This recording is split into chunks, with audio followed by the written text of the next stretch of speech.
My heart aches, and a drowsy numbness pains my sense, as though of hemlock I had drunk, or emptied some dull opiate to the drains 1 minute past and lethe wards had sunk.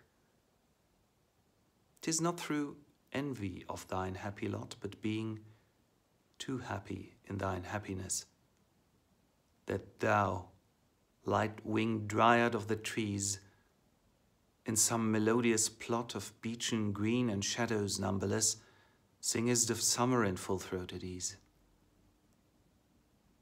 Oh, for a draught of vintage that hath been cooled a long age in the deep-delved earth, tasting of flora and the country green, dance and Provençal song and sunburnt mirth. Oh, for a beaker full of the warm south, full of the true, the blushful hippocrene, with beaded bubbles winking at the brim, and purple-stained mouth, that I might drink and leave this world unseen, and with thee fade away into the forest dim, fade far away, dissolve and quite forget what thou among the leaves hast never known, the weariness, the fever and the fret here, where men sit and hear each other groan, where palsy shakes a few sad last grey hairs, where youth grows pale and spectre thin and dies, where but to think is to be full of sorrows and leaden-eyed despair,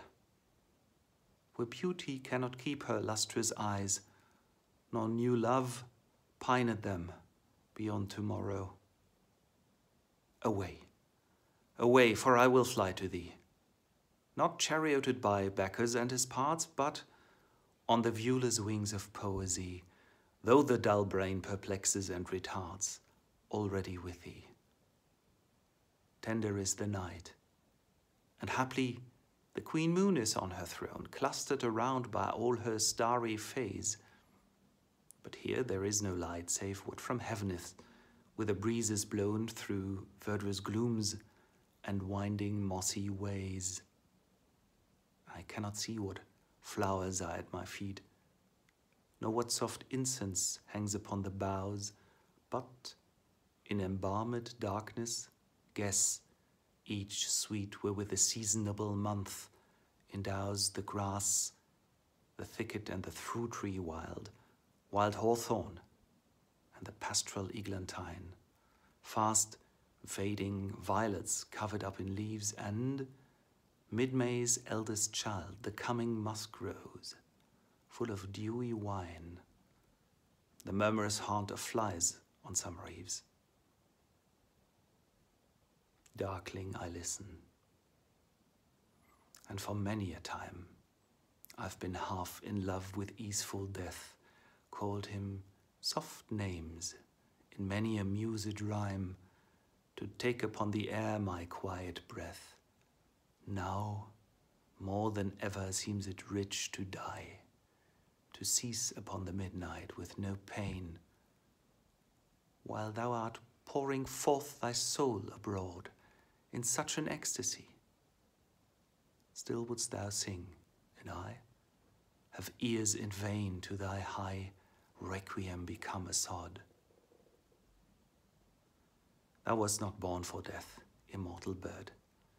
No hungry generations tread thee down. The song I hear this passing night was heard in ancient days by emperor and clown. Perhaps it was the self-same song that found a path through the sad heart of Ruth, when sick for home she stood in tears amid the alien corn.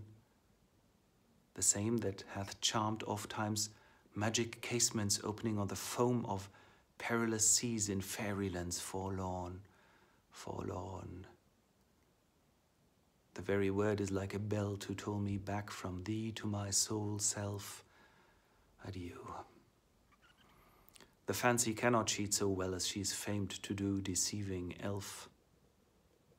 Adieu, adieu. Thy plaintive anthem fades past the near meadow, over this still stream, up the hillside, and now 'tis buried deep in the next valley glades.